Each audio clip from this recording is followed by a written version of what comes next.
నేను గతంలో సజ్జాపురం గ్రామానికి అనేక సార్లు వచ్చాను.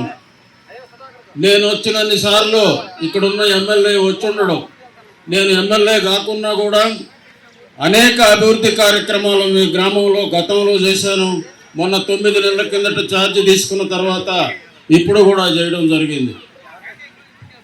మనం ఒక్కటి ఆలోచించాలి, మనకి మేలు చేసే ప్రభుత్వం ఏది, మేలు చేసే ముఖ్యమంత్రి ఎవరు, మేలు చేసే ఎమ్మెల్యే ఎవరు అనేది ఈ 3 విషయాలు మనం ఆలోచించుకోవాలి.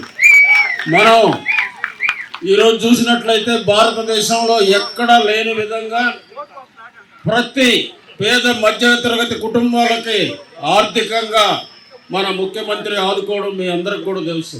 దగ్గర ఈ గ్రామంలో ఈ 5 సంవత్సరాల్లో 7 కోట్ల రూపాయలు వివిధ పథకాల కిందట పేదలకు అందజేయడం జరిగింది.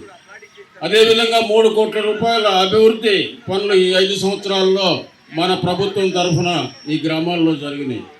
ఈ పేదలకి అకౌంట్లలో డబ్బు వేస్తూ ఉంటే గతంలో చంద్రబాబు నాయుడు పేదవాళ్ళకి దోసిపెడుతున్నాడు, మా దగ్గర ట్యాక్స్ కట్టించుకొని అంతా పేదవాడు.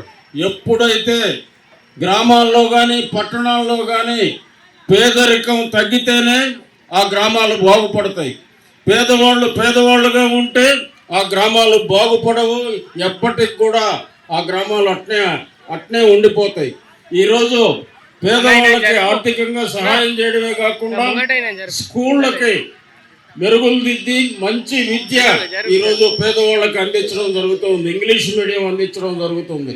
అప్పుడు ఇంగ్లీష్ మీడియం పెడితే గొడవ చేశారు తెలుగుదేశం వాళ్ళు, ఇంగ్లీష్ మీడియం ఎందుకు, తెలుగే కావాలని. ఈరోజు మన పిల్లలు చక్కగా చదువుకొని ఇతర దేశాలకు కూడా పేద పిల్లలు పోయే పరిస్థితి ఏర్పడింది. ఆరోగ్యపరంగా చూస్తే దగ్గర 25 లక్షల రూపాయల వరకు మనం ఒక కుటుంబంలో మనం ఆరోగ్యపరంగా వివిధ సేవలు అందిస్తారు.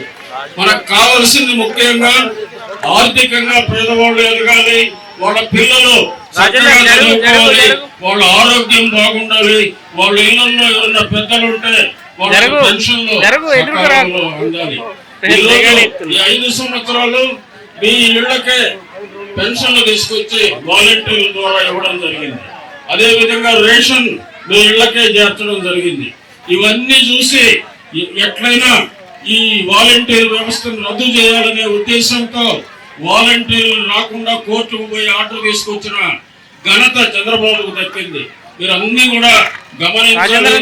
ఎవరు ముఖ్యమంత్రి అయితే మన పేద మధ్యతరగతి వాళ్ళకి మేలు జరుగుతుంది, ఎవరికి మనం ఎమ్మెల్యేగా ఎన్నుకుంటే మనకు మేలు జరుగుతుంది అనేది ఒక్కసారి మీరందరూ కూడా మనసు వైపు ఆలోచన చేయండి. మనకి మంచి ప్రభుత్వం వస్తే మంచి జరుగుతుంది.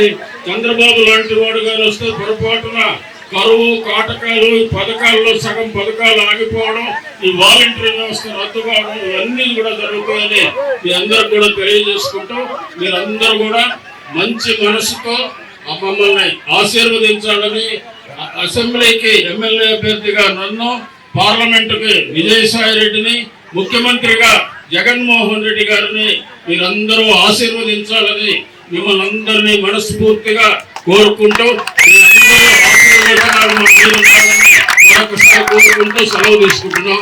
జై హింద్.